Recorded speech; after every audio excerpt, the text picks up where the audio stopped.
همه چیز از اون روز سرد زمستونی که من تو خونه تنها بودم و با خودم گفتم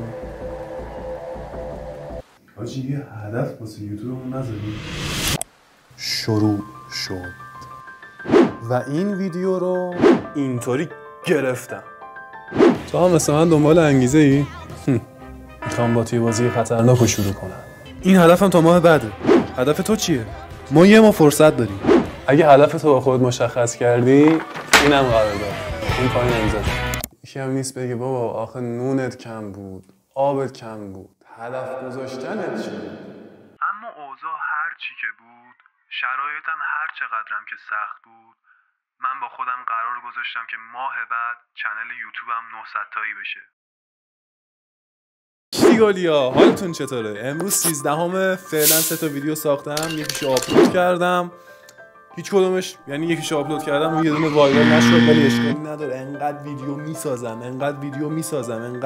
میسازم، ادیت میکنم، ضبط میکنم، ویدیو میسازم، ادیت میکنم، انقدر این چرخه رو ادامه میدم تا بالاخره یکیشون وایرال بشه و منو به هدفم برسونه. اینم هدف ماست اگه مشخص باشه. شاعر میگه که تو روزگار من که نفس زندانیه، لعنت به من اگه نجنگم. برو بگی لعنت به من اگه نجنگم یه ثانیه. خب رفقا اصلا به پشت من توجه نکنید. فعلا بچه‌ها 4 تا ویدیو ساختیم که متاسفانه اونطوری که باید ویو نگرفتن و هیچ کدومش وایرال نشده. خیلی ناراحت بودم. چند تا ویدیویی که واقعا واسهشون زحمت کشیده بودم هیچ بازدیدی نگرفتن و منو اصلاً به هدفم نزدیک نکردن، ولی باید از جام بلند می شدم. برای همین نقشه یه ویدیوی جدید رو کشیدم، ویدیویی که ایده‌شو از هوش مصنوعی گرفتم. یه ایده وایرال بهم بده ببینم بلدی یا نه. سناریوشو خط به خط خودم روش فکر کردم و نوشتم و در نهایت سعی کردم که به بهترین حالت ممکن ضبطش کنم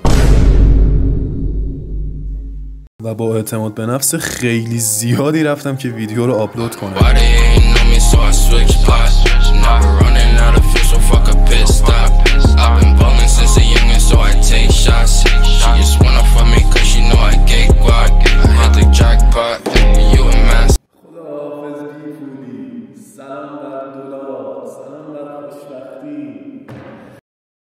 اینجا هم با خیال این که یک ویدیوی وایرال ساختم دارم خوشحالی میکنم.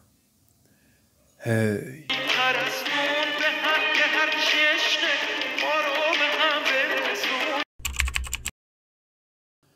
خب برم ببینم ویدیوی عزیزم به کجا رسیده. 8 تا ویو؟ خب باشه اشکالی نداره، حتما میخواد تا فردا درست بشه. فکر کردی من قرار وایرال بشم؟ کور خوندی آقا میلاد.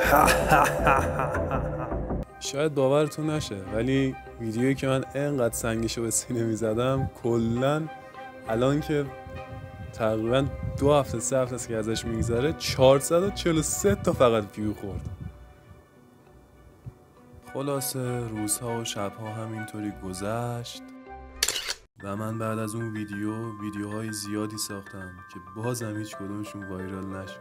حتی هر شب لایو میذاشتم و سعی میکردم که بهتر و بهتر بشم. البته شاید واقعا هم تمام تلاشمو نکردم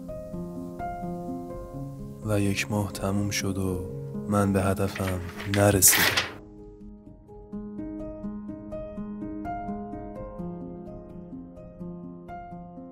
خیلی ناراحت بودم.